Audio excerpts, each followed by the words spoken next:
very important topic that is pending and very complex sometimes I feel. So basically, uh, I just make a video that what I feel right now. I had a neck pain and distraction from the television, Smarth Bhaiya, watching laughter show. Just video 2 minutes or 5 minutes. My mom just switch off the television and just concentrate on study. Thought in my mind, just good thought, but main thing is that I can't manage time, and due to that I has you know lost some type of opportunities because my work is not complete on time, and I struggle because in that mind some different is going on that is out of my interest. I had interest of music, games, just like easy, I feel easy and enjoyable. And right now, because of my studies, my mom doesn't watch television right now. She feels so tense that what I am doing in exam. And I had a thought and feeling that in exams, how I manage all the syllabus pending like ADR, International Monetary System Evaluation, PUP also pending, the Multinational Working Capital Management pending, and also what remain pending is that I think theory is very important. After that I just understand and read out, and foreign exchange exposure system, and the I just doing a little bit of 30% syllabus only. Oh my god. Tip of the day is that you should focus on your work. That's it. I know you have an interest to watch television, curiosity, so much love to watch the television right now during exam to overcome your stress. So gold standard. I had a very distraction thought from Arnim Bhaiya that made videos. He is a CA and just made a video in the concept as a video in the forms. And I have very negative thoughts. He said, I love to watch, I love to make videos in the form of concept. I related concept in the form of video and easily understand. I had also same type of thinking. But I hope I have, because yes, okay. So gold as a common currency standard universal unit to compare the value of different current countries currency. जो gold था एक common currency थी standard की, जो कि universally unit के तौर पे हम डिफरेंट कंट्रीज़ की करेंसीज को कंपेयर कर सकते हैं गोल्ड की कितनी यूनिट है उसके साथ, मतलब एक कंट्री के पास जितनी करेंसी है उतनी उस कंट्री के पास गोल्ड होना चाहिए ताकि कंपैरिजन हो सके. So it is a common universal unit to compare the value of the different countries' currencies. Second point, I will just in point each country fix in the currency value in the terms of gold. हर एक country क्या करती थी कि currency की जो value होती थी ना वो गोल्ड के टर्म्स में फिक्स करती थी. लाइक एक यूनिट ऑफ करेंसी है तो उतने परसेंटेज में, सॉरी उतने ग्राम्स में गोल्ड होना चाहिए. सो each country fix currency value in the terms of gold. So one unit of currency is equal to certain grams of gold. Next, the value of the one currency was only another could be calculated using the gold value. हम एक country या currency की value को दूसरी country के gold को use करके calculate कर सकते थे. So the value of the one country currency can be calculated with the other countries units gold. First of gold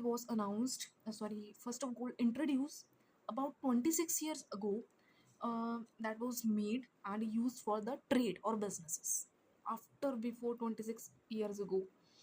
uh, Next, receipt for stored gold, paper money. People begin store gold in the vault. The gold receipt means gold receipt and the paper money. The people that stored in a vault is just like a secure places to store, and they received a paper receipt that could be exchanged for gold.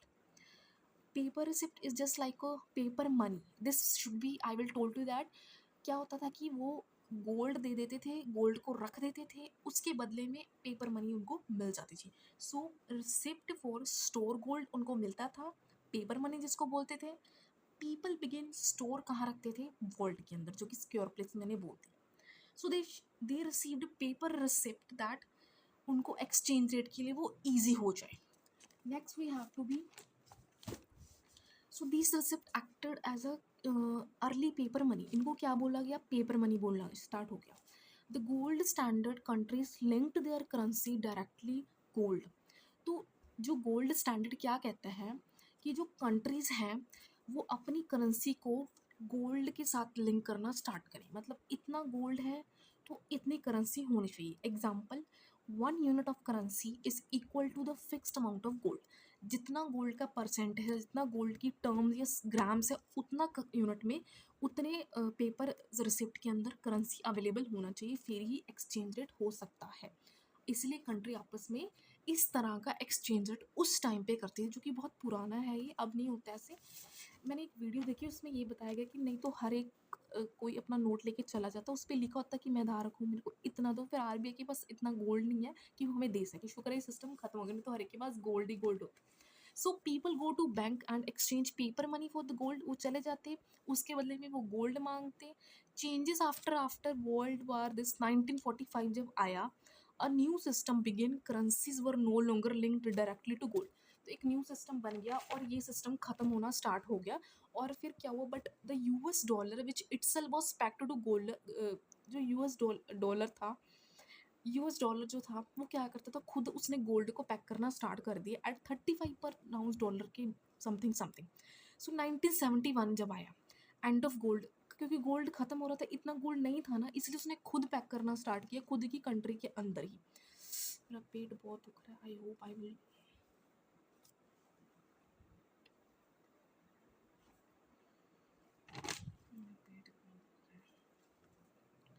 Other countries started converting their dollar into gold. Other countries पर कर रही थी. So the US gold reserved started shrinking. Shrinking क्या मतलब होता है, खत्म होना स्टार्ट हो गया था. गोल्ड रिजर्व होते, यूएस गोल्ड रिजर्व भी खत्म होना शुरू हुआ, क्योंकि उसने सोचा था कि मैं कर लूँगा यूएस डॉलर, पर ऐसा हुआ नहीं है. तो वो भी श्रिंक क्या होता है, निचुड़ना, खत्म होना शुरू हो गया. 1971 में प्रेसिडेंट थे हमारे निक्सन, उन्होंने इस सिस्टम को ख़त्म ही कर दिया. तो dollar no longer converted to gold, तो वो ऐसे नहीं हुआ. उसके बाद क्या था, fiat currency system, FIAT, fiat currency system आया. तो क्या हुआ, अब मनी को गोल्ड में नहीं किया जाता था convert. Bagged means not converted into the gold, but confidence in the government issuing it. पर गवर्नमेंट के पास इतना था कि वो इशू कर ले, बस ऐसा ट्रस्ट था. पर this is called the fiat currency money that it could be value government pegged. So currency value भी फिर धीरे धीरे, मतलब क्या हुआ था, ये सिस्टम तो ख़त्म हो चुका था बिकॉज ऑफ द कॉन्फिडेंस की वजह से. लोगों का ट्रस्ट नहीं हो रहा था. ऑफ कोर्स इतना गोल्ड नहीं बन रहा था ना, इतनी इजीली अवेलेबल नहीं हो रहा था. तो सप्लाई और डिमांड की वजह से हो रहा था, और इकोनॉमिकली स्ट्रेंथ की वजह से. तो इसकी समरी क्या कहती है, गोल्ड सिर्फ और सिर्फ स्टैंडर्ड ओनली था to measure between the currencies. Gold था सिर्फ और सिर्फ मीडियम कह सकते हैं, एक्सचेंज रेट कह सकते हैं. Over the time paper money developed हुई, all the substitute for carrying gold. Paper money को डेवलप किया गया था उसके सब्सटीट्यूट में, मतलब एक सेम तरह की है, उसका सब्सटीट्यूट अवेलेबल होने लग गया. After world war the US dollar become the central currency link to gold. US dollar आया, उसने क्या किया कि सेंट्रल करेंसी जो थी कि मैं भी गोल्ड को कन्वर्ट करूंगा. पर 1970 अंदर ये सिस्टम भी कट हो गया. 1971 में ये सिस्टम कट हो गया and would be move to the fiat currency system now have to use because of the trust and the goal. Thank you so much. आपको अगर ये वीडियो पसंद आई हो तो